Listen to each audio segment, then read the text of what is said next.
Hi, I'm Gina Kay. I'm the marketing manager for International Confex. I'm here at the offices of Clownfish Events with their founder, Matt, to talk more. Hi. Hello. So this is obviously Clownfish Events' third year exhibiting at International Confex. Yes, it is. How's your approach to exhibiting changed over the years? Well, 2020 was our very first exhibition ever. We've never done kind of marketing outreach in that kind of big way before. I have to say that the previous two Confexes we've won awards at, so I think we're onto something. So the approach probably doesn't really change. The approach is probably more of the same, but perhaps bigger and better. I think my style and probably our company's culture has always been go hard or go home. And so I think this year, the things that worked will amplify them even more. And that's probably going to be more attractions and fun things to do on the stand, more people, more engagement, more giveaways, more buzz. That's what we're all about. Absolutely. And I mean, I was there last year and I saw your stand and it was incredible. It's always way. such an attention, almost like attention seeking. I love it. It's fabulous. It's like, it's very, you're right. Big or go big or go home. What is the kind of main reason for going for such a high impact stand when you're at exhibitions? Look, the XL is big. There's a lot of people there. We invite our clients to come and see us there. But we're kind of also saying to our clients, come see us, but also see our competitors. So for all those reasons, we have to stand out. It's a big space, it's high. For me, impact and creating buzz is kind of everything. Yeah. So it's absolutely worth it for us to have a big stand in a good location, a nice tall We Are Clownfish sign that everyone can see. I always see that it makes a lot of the photographs and videos post-Confex. So all these things I think are worth it. It's shop window stuff. It's how do you get people to give up their time to come and see you? If it's a small booth for a company like us, it's probably not going to have the impact. If it's a large, exciting, colourful stand, people are going to come. Yeah. And in terms of like your key goals for when you make the stand, like for your team, for your company, how are you measuring the success that you have at Confex? We have become data obsessed in this company. If I'm really frank, it's not really my style, but Fair. I employ a lot of people here that seem to love data and number crunching. And so actually every person on the stand is targeted with how many scans and visitors they're meant to be scanning and meeting. Post-show, we'll be in touch with all of them. And actually there's a kind of leaderboard upstairs in the office. And Very nice. it shows directly the revenue that's occurred as a direct result of being at Confex. The fun thing when you do Confex over a number of years is that you start to see a lifetime value. So we don't try to track or measure just in 12-month periods, but actually across about a 5-year timeline. And so actually we find that the people that see us at Confex, the customers, they become a client year one. And in theory, they're still working with us 2, 3, 4, 5 years on. Can you share any stand-up moments or unexpected surprises that you've had at Confexes before? I think the thing that I love the most, we have been in business for a decade and a half. And so what happens is you bump into people, and they might be suppliers, by the way, but sometimes clients too, that you haven't seen physically or even spoken to for years, maybe even 10. And the most exciting part, I think, is when you see people that you haven't seen for a long time say, they find the stand, they can see it visually, they come and say hi, and we can talk about the business and how it's grown, and that's a fun thing. Yeah. I have a lot of friends in the industry too, and it's a great time to meet up. Everyone's time precious these days, I think. But clearly it's where the industry meets. I think that's the slogan, actually. Is that right? Is that still Yes, the slogan? that is still the slogan. But it's true. It's not just the tagline. And so my favorite thing is actually when people I know come across specifically and say hello. And that's a cool thing to do. Yeah, and I think that's incredible. It's been 15 years of Clownfish. I mean, what made you kind of start that? That's incredible. I think that most people found the company and they say something like, I want to change the world. Right? That's like, or save the world. That is probably the answer that a lot of people give now. If I'm honest, I was 18 and my answer, to be deep for a second, was probably I wanted to save myself, not the world. And I didn't really like education. I definitely didn't want to do any more of that at 18. I had this kind of techie hobby of sound and lighting and production, discos. I knew that I was perhaps a little different and wanted to be in control or in charge of my own environment. So starting a business felt like the only way to avoid previous anxieties of education and perhaps people. Little did I know that was the hardest choice of all, but that's probably, in essence, how and why I started at 18. Yeah, that's an honest answer, isn't it? Yes, absolutely. No, I think that's really incredible. I think there's always people out there that want to make those choices, and I think it is the hardest choice, I think, sometimes to back yourself, and that's such a brave choice for you to kind of have really done that. That's incredible. I actually didn't back myself. It's taken a lot of therapy and deep work to try and understand myself. Yeah. But I was a very terrified, very kind of scared young business owner. You know, it's interesting. I said earlier that our first kind of public exhibition was 2020, just before the pandemic. I would have been, Sam, how old I was in 2020? 30. He's a math man. And it took me that long to be okay with putting our brand at the kind of front of center of awards or exhibitions or the public eye. So that's testament to that, maybe. Yeah. And actually, your team are finalists for the CN Agency Awards this year. Yes. For the Technical Team of the Year? Yeah. So Ben told me. They posted us to LinkedIn. And this morning, your script is out of date, because this morning we've also been finalised for Employer of the Year as well. Amazing. It is amazing too. Okay, cool. Do you want me to retake that question? No, that's great. Yeah, so like obviously your team are incredible, and your whole work ethic and your business is supporting your employees, and that's what your talk at Confex is about. It's about employee advocacy and engagement, and you know, what is something that Clownfish do, many things that Clownfish does, that sets you guys apart differently? Okay, that's a big question. Sorry. No, don't be sorry. I like to think everything, actually. I said recently that, and this may be controversial, I'm sorry if it is, I don't admire much about the previous generation when it comes to employment. I think that there is a long history of perhaps burnout and overwork, and actually ultimately perhaps employee lowness, sadness, how you want to phrase that. And so I don't want to take much from the previous generation of how it should be done. And instead, I think I've tried to reverse engineer everything. I'm not there. It's a journey for me. Clearly, a lot of these decisions are economic, and so that takes time sometimes to roll through and instill. But we're different. We just got back from Morocco. We try to do a trip every year. Last year was skiing. That's based on the team hitting targets. That's a kind of a paid-for trip. Look, that's not unique. There are other companies that do that kind of thing too. But it's different. We close the business every day at 1:00. The phone lines go to a kind of out of office service. We actually all sit in this room. It's our team space, and it's not big enough anymore. But we actually have lunch together every day for 45 minutes. That's kind of cool. That's nice. There are a whole bunch of perks and profit shares and different things. We have a performance coach in-house called John. Everyone in the team here sits with him for a month, talks about targets and goals and perhaps limiting beliefs. We do some work from home, which I guess is kind of modern these days too. That's harder with the warehouse and the events team, clearly. But these kind of filming media guys and sales team get to do that. If I was employed, what would I like? What would make me stay? What would make me feel loyal towards the company? What would stop me perhaps starting out on my own? What would make me feel safe?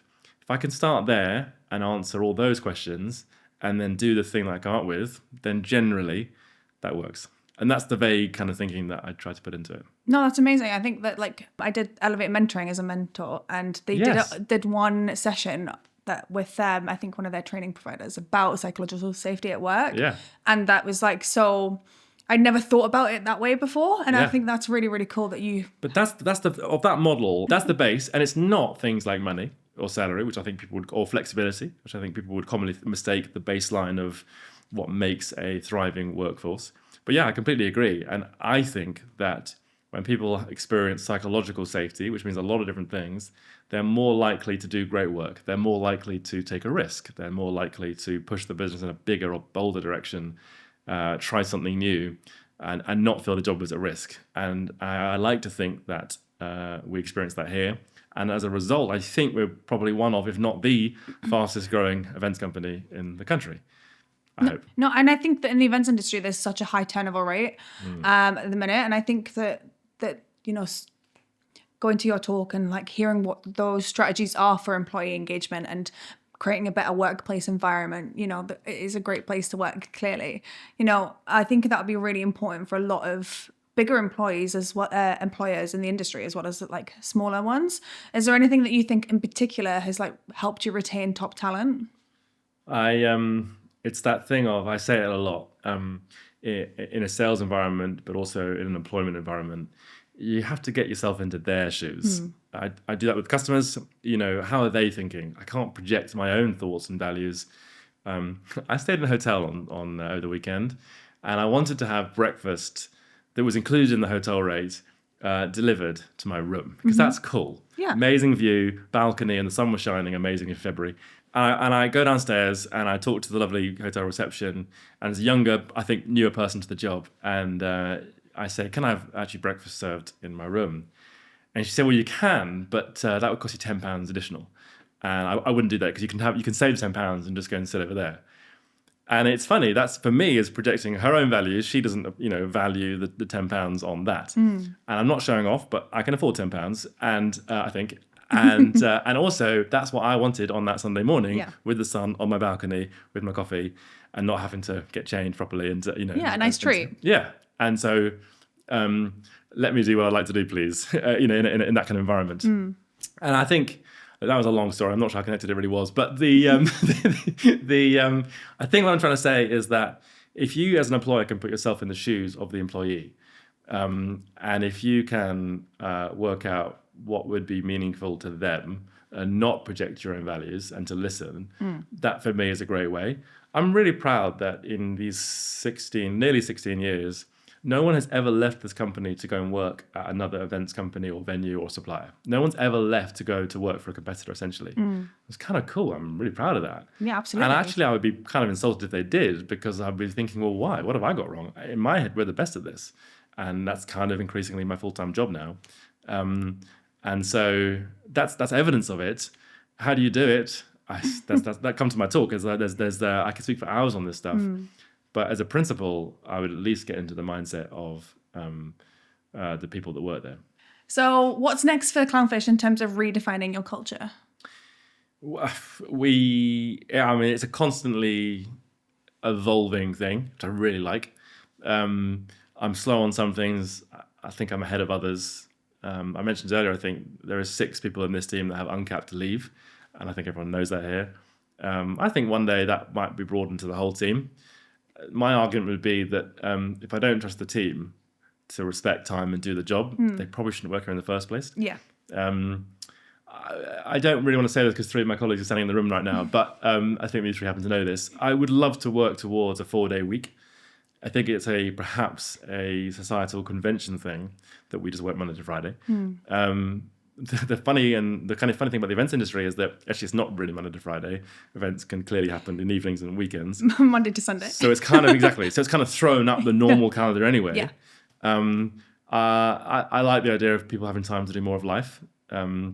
We live in an expensive city, and if people just do their jobs and have little time left over to rest, recover, do life, I think it's probably a sad thing.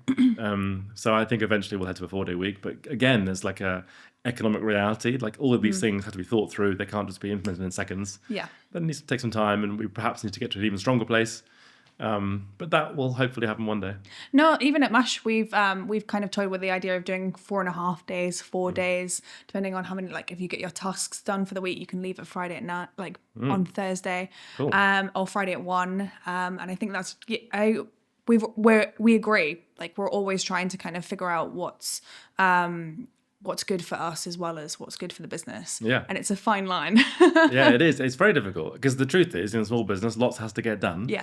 We are working and trading in relatively difficult economic times.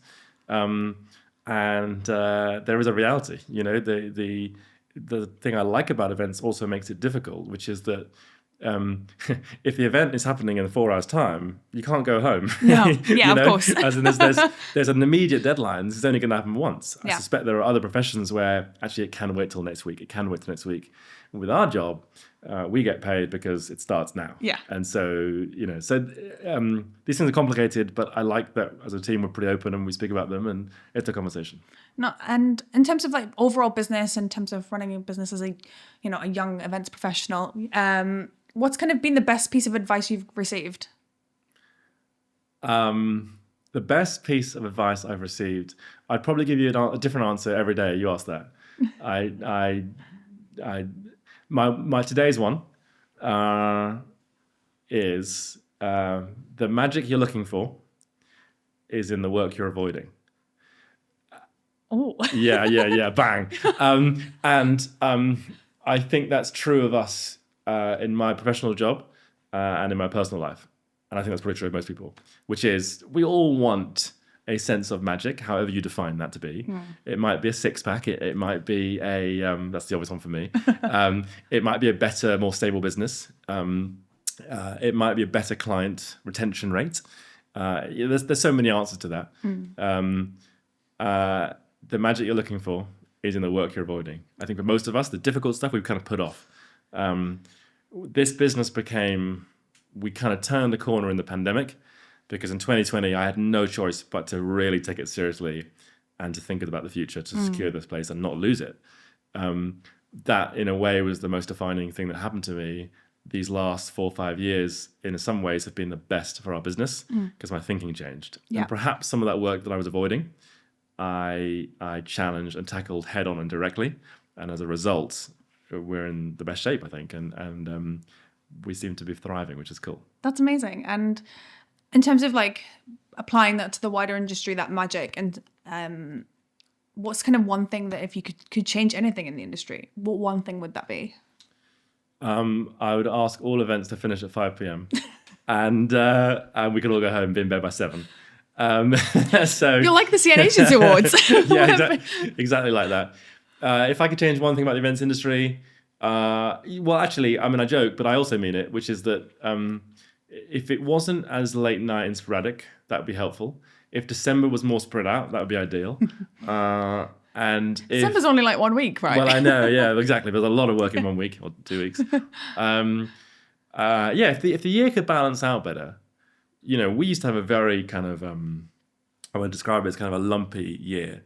I've said this before, but if you were to graph our year, which we actually do, in my office just next door, there is a screen that shows the kind of line graph of the monthly revenues throughout 12 months.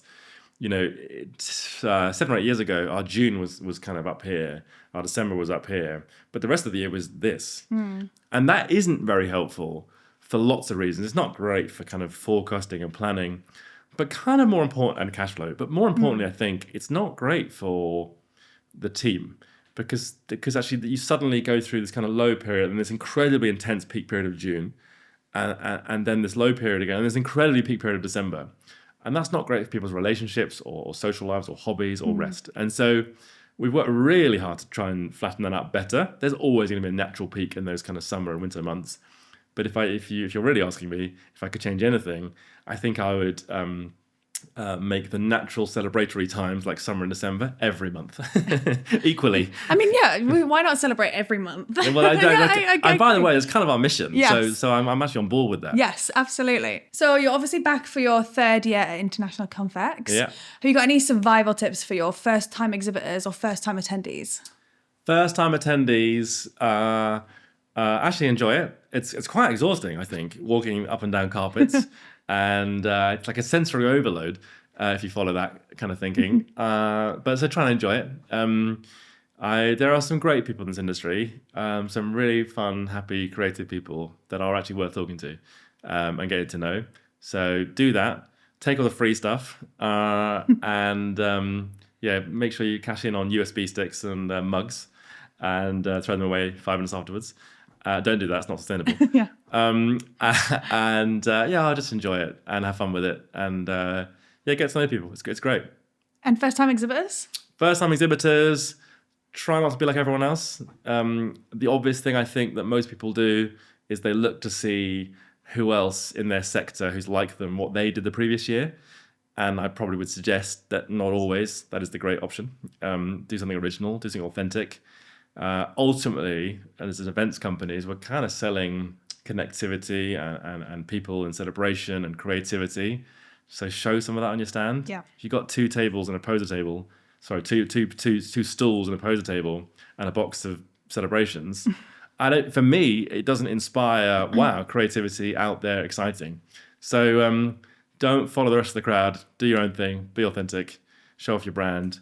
The best thing we do, we only ever put full-timers on the stand. No part-timers, no freelancers, no agency staff. Why does that work for us? Because the team here is great and they believe in what we're trying to do, and they're excited on our mission. And so that evokes reaction and excitement and buzz, and that's what we're trying to create. So I would overstaff it, and I would put all your best people on it.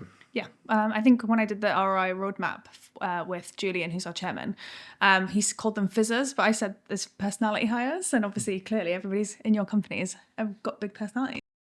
I mean, last year when I saw your stand, it was incredible, and everybody is always so kind in your company. So I can see that emulated. Yeah, thanks. Look, I would say that you don't have to have a big personality to work here, but you definitely have to be kind-hearted and decent to work here. That's really the criteria. That's harder to train. I'm actually not that worried about big personalities, and I'm definitely not that worried about skill. Can train that also. But nice, like-minded, hard-working people, they're who work here, and that really works on a stand like ours because I think people warm to that kind of authenticity and kindness. Yeah, and that's what we do. So if Clownfish Events could be any event theme, what event theme would you choose? Yeah, for a creative person, I am really struggling with this. These guys say underwater, but that's obvious to me. Yeah. And what does that even really mean? So I would go West End Theatre Musical. Amazing. Because they're very happy clappy. It's very jump up and down, great music, a standing ovation at the end, and you're spending money on a happy, wholesome, joyous, emotive experience. Bam, that's a good answer. That's a brilliant answer. There you go. West End musicals. Nice. So obviously there's a lot of brands that you work with, but in terms of other brands that aren't working with you, what advice would you give to them to kind of make more immersive and more impactful experiences? It's my same thing earlier. Put yourself in the public's shoes. So if you want to make something immersive and exciting, and you're in a shopping center, say, or you're in a retail environment, or you're at an exhibition hall, what do people want? What do people like? For my answer often is making people smile, making people laugh, doing something that isn't stuffy, is often how to win. I love that phrase. People forget what you said. People forget what you did, but they'll never forget how you made them feel. So if I was advising, I think I would say, make people feel excited, and that's how you make people fall in love with your brand. That might be giveaways, that might be a comedic experience, that might be something exciting to happen on the day. It's kind of what we're trying to do on our stand, by the way. Make people feel happy and engaged and fun. That's the feeling they'll take away with them, and that's the feeling they'll connect with our brand on an exhibition stand like Confex. Yeah, and in terms of obviously delivering on that, what's one of the biggest misconceptions about event production and doing event production on scale, and how does Clownfish make it so good? I mean, the biggest misconception is that it's easy. I think we work really hard to make it look this easy. And what I mean is, to do it, in my view, the way in which we do it, the kind of 5-star way, the thought through everything, it's really complicated. There's a lot of very intelligent, very hardworking people here. There's millions of pounds of equipment and vehicles and talent in the building, and that is the only way that we can guarantee success. It's complicated. This stuff is not easy, and there is a price to pay, I think, for hiring someone who's going to guarantee your event and the success rate of it. But I think that's the biggest misconception, that people can do it themselves. No, it's complicated. To do it well with proper health and safety implementation, engaged team, reliable and working equipment, thought through venue layout. I mean, it goes on and on. It's a lot of thinking, a lot of time. And I think that's the biggest misconception. Yeah, I mean, I see so many memes about it, and it's so just so true. But obviously, to get it right, come to Clownfish. There you go. At Confex. Thank you. Yeah. So having seen all what you guys have done in 2024 and what your clients have done and what your clients have asked, is there anything that you're seeing as a growing trend for events in 2025? The answer that I read a lot, 2025 trends that you must watch out for, the number one answer I read is often sustainability. But the truth is, people were saying that in 2015, 10 years ago. So whilst that's important, yes, I wouldn't say it's new or trendy. It's an ongoing conversation. I think a better answer might be that I think we are learning as event organizers that as people, as guests to these events or parties, we're all built a bit differently. And we all experience things in different ways. So just because that's the way it's been done at a party, alcohol, dancing, loud spaces, doesn't necessarily mean that's the most encouraging way or most helpful way to engage everybody. Yeah. So I think something we're getting better at, and by the way, the introduction of non-alcoholic beers and cocktails, so often now seen at party and events, is a great sign. We're not all the same. Some people actually don't want to have alcohol, especially on a weeknight. I think a lot of people, I would put myself in this category, can feel senses and stimuli overload at loud, busy events. And I think one of the things that organizers are better at is creating environmental spaces within a party or an event for a quieter zone. Headphones, perhaps, breakout areas, not so intense, not so loud. People that want to do that can still do that, but there are greater options and spaces for people that are less comfortable in such a busy and loud and generally hot environment. Yeah. I think it's kind of cool. Like, we're all built a little differently, and to accommodate for more, I think is a great thing. No, I totally agree. Helen Moon, who runs Eventwell, is doing a quiet room at Confex specifically for that reason. That's so cool. And I used to be on a junior board, and she's an amazing woman, and she provides them at most events and festivals. That's so cool. So that they can have and with trained volunteers to support that. Good. Yeah, and it's incredible, and we'll be having that at Confex. I think it's actually how you widen audiences. Yeah. I think we're in a climate now where it's actually increasingly harder to get people to come to London or go to the Birmingham M.I.C.E. or to get out of their comfortable homes. It's hard to get bums on seats. Yeah. I mean, I think you stand at Confex, but you know what I mean. And I think a really clever, thought-through answer to that would be, all right, well, we're probably losing a great section of people who perhaps feel less comfortable attending things done in the conventional ways. Yeah. So, what would have to happen to get those people who perhaps feel on the periphery to come to an event like this? Yeah. Is it going to be a sensory space? Yeah. Is it going to be a less busy floor, more spread out? And it goes on and on and on. But that kind of thinking, I think, is really smart. Yeah. Amazing. Thank you so much, Matt. Thank you, Gina. How lovely to meet you.